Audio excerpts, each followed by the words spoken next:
On refait la prédique, une courte vidéo qui revient sur la prédication du dimanche pour aller un peu plus loin dans son appropriation.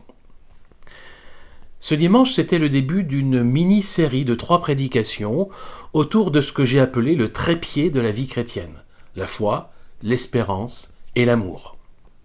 3 valeurs chrétiennes fondamentales qui s'adaptent à tous les environnements pour nous assurer une stabilité, pour une vision nette et claire dans notre vie chrétienne.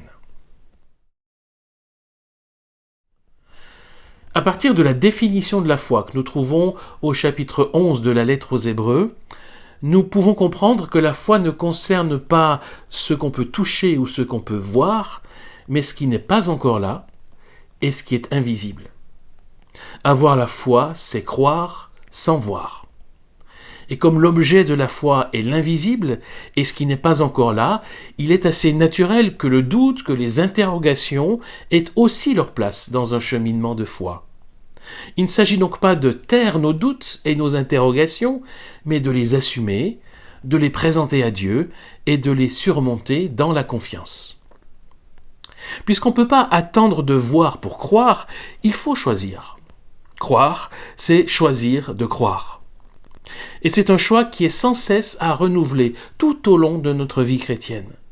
Ne considérons pas la foi comme un acquis, mais comme un défi de tous les jours.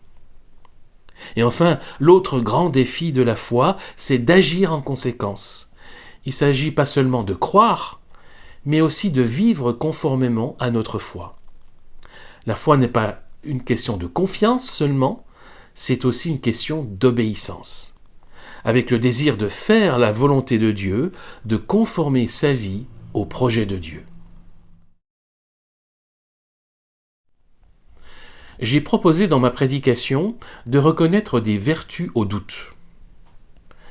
Il ne s'agit pas bien sûr de se laisser submerger par les doutes au point de ne plus croire du tout, mais il est important, dans un cheminement de foi, d'assumer ses doutes, d'assumer ses interrogations, ces questions parfois troublantes. Parce que le doute est un chemin d'humilité qui nous rappelle nos limites et notre place devant Dieu. Le doute permet aussi la remise en question, et la remise en question est ce qui nous permet d'avancer dans la foi. Parce que si on ne se remet jamais en question, si on n'interroge jamais ce qu'on croit, alors on finit par s'installer et même s'enfermer dans des certitudes absolues. Et la foi devient alors dogmatique, elle n'est plus une relation vivante avec Dieu. Le doute permet le choix de la foi. Car on ne croit pas quand on a tout compris et qu'on a la réponse à toutes nos questions. On choisit de croire malgré les questions qui demeurent, malgré les incertitudes, malgré les doutes. C'est le défi de la vie chrétienne jusqu'à notre dernier souffle. Alors je vous propose de faire silence et de réfléchir quelques instants à ces questions. Est-ce que j'ai vécu une expérience, une épreuve, une difficulté qui m'a posé une question à laquelle je n'ai pas trouvé de réponse? Est-ce qu'il y a aujourd'hui une question sur Dieu, sur la foi, sur la vie, une question qui me trouble, devant laquelle je doute?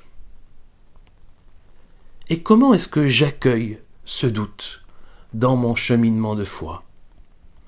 Comment est-ce que je réagis quand je fais face à une question sans réponse? Comment mes questions, voire mes doutes, ont-ils permis à ma foi d'évoluer, de grandir, de s'affermir?